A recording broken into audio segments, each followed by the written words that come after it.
comme ça. Il y a 50 à 100 pompiers de chez nous qui interviennent, alors qu'on est 800. Et par l'image, on peut mieux montrer que par les paroles. Et pour des interventions comme ça, c'est dangereux. Je crois que toutes les interventions qu'on a, des incendies comme ça, c'est très spectaculaire finalement.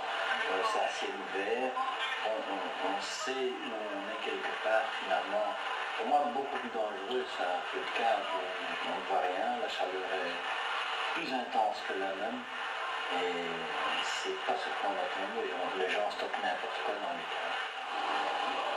Albert Lefebvre, qui filme les interventions du service d'incendie de la région de Bruxelles-Capitale, est l'un des 16 000 sapeurs-pompiers de Belgique. Il y a dans notre pays 250 corps de pompiers. 5 sont exclusivement professionnels pour les 5 grandes agglomérations: Bruxelles, Liège, Charleroi, Gand et Anvers. Les autres sont composés de professionnels et de volontaires, voire exclusivement de volontaires. Au niveau travail, ils font exactement la même chose. Au niveau, je vais dire, statut, ben, malheureusement, les pompiers volontaires n'ont pas de statut.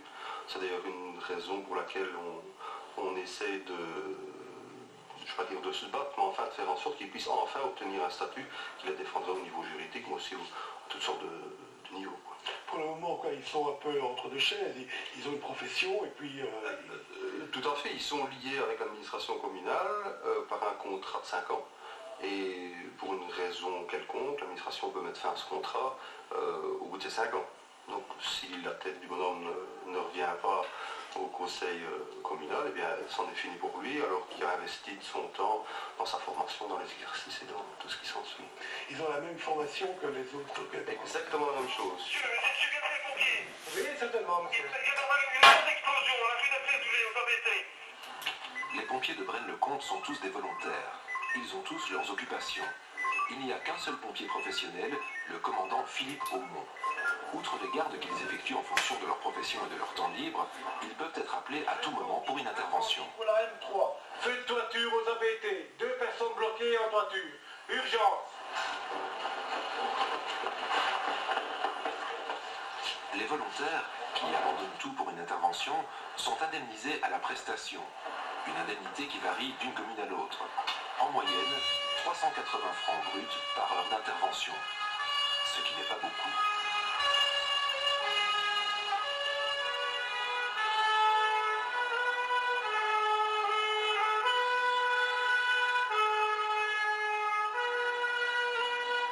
C'est pas beaucoup pour risquer sa vie, c'est pas beaucoup pour quitter, je vais dire, son épouse quand on est en train de faire des courses, on laisse la charrette, on s'en va, on laisse tout en plan pour rejoindre la caserne.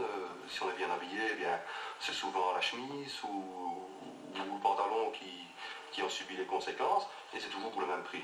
Donc je crois d'ailleurs que le pompier volontaire ne vient certainement pas au sein d'un service incendie pour la rémunération, ou celui qui le fait, ça ne dure jamais très longtemps.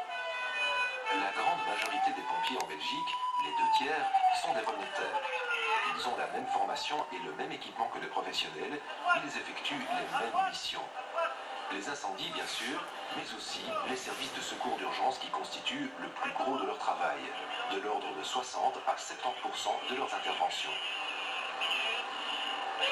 Personne consciente, en suspicion des 2 victimes qui est blessée.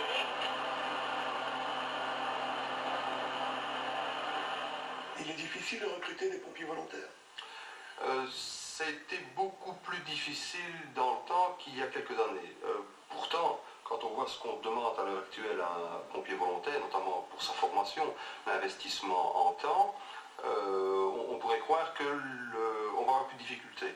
Mais moi j'ai remarqué que c'est pas vrai depuis 5-6 ans. Est-ce que c'est peut-être la formation parallèle que l'on offre à un pompier, mais les recrutements ne posent pas tellement de problème.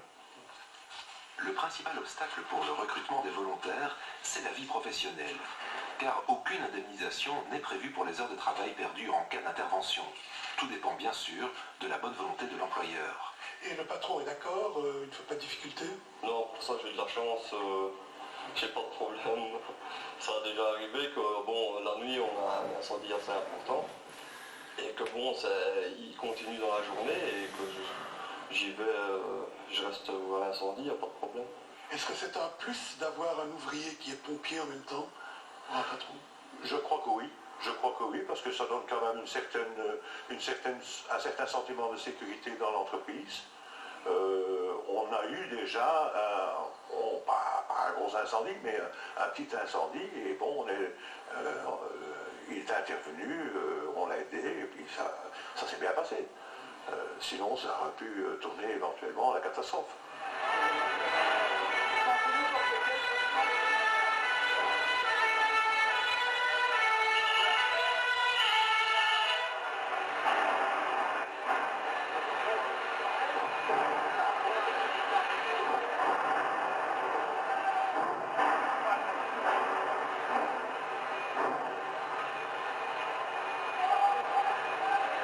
Au lendemain de la catastrophe de l'innovation en 1967, il y a eu de nouvelles réglementations, donc on a eu recours à des engagements massifs à la fin des années 60, début 70. Toute cette personne engagée arrive maintenant en fin de carrière et peut-être n'a-t-on pas organisé avec suffisamment de rigueur et suffisamment de régularité dans le temps un remplacement de ces gens, ce qui fait qu'on n'a pas de pyramide des âges, on a quelques jeunes et beaucoup de vieux, ce qui va poser avec une très grande acuité le problème de la disparition de tous ces adjudants, de ces sergents-majors qui sont vraiment le savoir d'un corps de pompiers et leur remplacement par des jeunes qui ont bien entendu le feu sacré, mais qui ne savent pas. D'où l'importance de la formation, qui est maintenant, répétons-le, exactement la même pour les professionnels et les volontaires. Une formation pratique, bien sûr, et un recyclage permanent qui se fait en majeure partie au sein même des services d'incendie, sous la direction de pompiers de terrain expérimentés. En fait, quand tu arrives sur une terrasse, tu descends doucement, tu te roules autour, et pour éviter de passer à travers un plancher, s'il est en mauvais état. Quant au problème du vieillissement des cadres, les pompiers vont obtenir la possibilité de prendre une prépension à 56 ans, alors que jusqu'à présent, l'âge de la retraite était toujours fixé à 65 ans. Pour devenir sapeur-pompier volontaire ou professionnel, il faut, sur appel à candidature de la commune, que le récipiendaire satisfasse à un certain nombre de conditions. Il doit passer un examen d'aptitude avec de solides exigences physiques avant de pouvoir être engagé.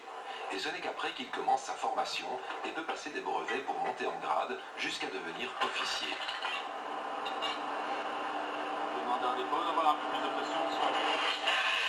Autre filière, les universitaires peuvent être engagés comme officiers sur base de leur diplôme. Mais ils doivent alors suivre durant près de 300 heures une formation de sapeur-pompier pratique et théorique.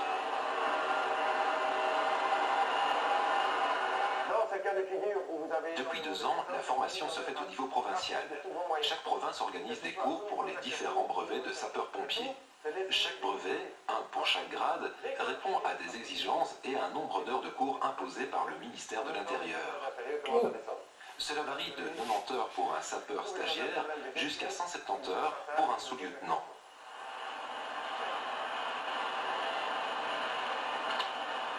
La plupart des sapeurs-pompiers sont également secouristes ambulanciers. Avant les stages et recyclages, ils doivent obtenir leur brevet d'aide médicale urgente, 120 heures de formation théorique et pratique.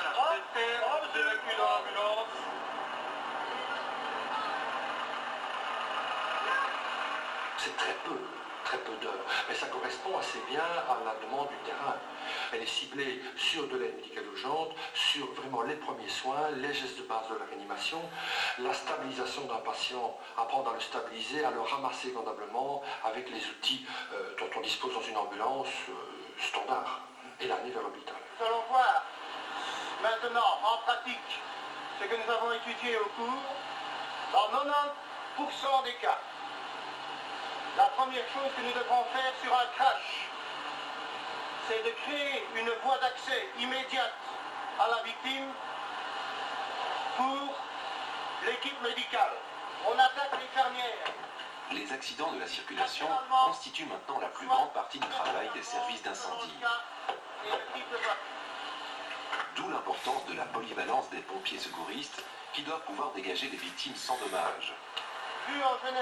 Leur poser une minerve ou les extraire du véhicule selon une technique bien précise.